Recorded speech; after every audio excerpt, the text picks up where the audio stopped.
தற்போது கிடைத்த அண்மை செய்தி, கர்நாடக முதலமைச்சர் சித்தராமையா மீது வழக்கு பதிவு செய்யலாம் என ஆளுநர் ஒப்புதல் அளித்த நிலையில் தற்போது அவர் அவசர ஆலோசனையில் ஈடுபட்டு வருகிறார். கூடுதல் விவரங்களை செய்தியாளர் காவ்யா வழங்க கேட்கலாம். வணக்கம் காவ்யா, கூடுதல் விவரங்கள் என்ன பதிவு பண்ணுங்க? வணக்கம் வினிதா. கர்நாடக முதலமைச்சர் சித்தராமையா மீது வழக்கு பதிவு செய்ய ஆளுநர் ஒப்புதல் அளித்ததை தொடர்ந்து தற்போது பெங்களூருவில் உள்ள சித்தராமையா இல்லத்தில் 8 அமைச்சர்கள் பங்கேற்புடன் தற்போது முக்கிய கூட்டமானது ஒன்று நடைபெற்று வருகிறது.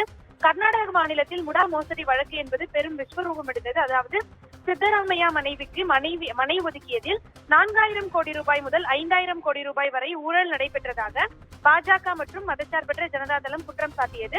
இது தொடர்பாக வழக்கறிஞரும் சமூக ஆர்வலருமான டிஜே ஆப்ரஹாம் வழக்கு தொடர்ந்த நிலையில் இந்த வழக்கின் அடிப்படையில் தங்கள் மீது ஏன் நடவடிக்கை எடுக்கக்கூடாது எனவும் இது தொடர்பாக விளக்கம் அளிக்க வேண்டும் எனவும் முன்னதாக கர்நாடக மாநில ஆளுநர் தாவர்சந்த் கெலாட் நோட்டீஸ் அனுப்பியிருந்தார். இந்த நோட்டீஸ் தொடர்பாக ஏற்கனவே மாநில அமைச்சரவை கூட்டப்பட்டு ஆளுநர் நோட்டீஸை திரும்ப பெற வேண்டும் என ஆலோசனை கூட்டத்தில் முடிவெடுக்கப்பட்டது.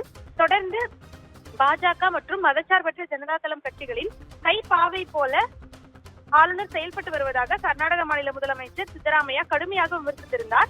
அந்த நோட்டீஸ் என்பது சட்டவிரோதம் எனவும் அவர் முன்னதாக தெரிவித்திருந்தார்.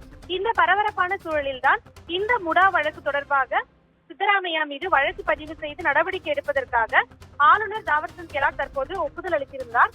தொடர்ந்து இந்த விவகாரம் குறித்து பெங்களூருவில் உள்ள தனது இல்லத்தில் சித்தராமையா முக்கிய ஆலோசனையில் ஈடுபட்டிருக்கிறார். இந்த ஆலோசனை கூட்டத்தில் 8 அமைச்சர்கள் பங்கேற்றிருப்பதாக தெரிவிக்கப்பட்டிருக்கிறது. தொடர்ந்து முக்கிய அதிகாரிகளும் இந்த கூட்டத்தில் இருப்பதாகவும் டி.கே. சிவகுமாரும் இந்த கூட்டத்தில் கலந்து கொண்டிருப்பார் எனவும் தகவல் வெளியாகி இருக்கிறது. இது தொடர்பாக இதன் காரணமாக பெங்களூருவில் சித்தராமையா இல்லத்தை சுற்றி கடும் போலீஸ் பாதுகாப்பு என்பது போடப்பட்டிருக்கிறது. தொடர்ந்து இந்த வழக்கு தொடர்பான நடவடிக்கை தொடர்பான அதிகாரப்பூர்வ தகவல்கள் விரைவில் வெளியாகும் எனவும் எதிர்பார்க்கப்படுகிறது. கூடுதல் விவரங்களுக்கு நன்றி காவ்யா.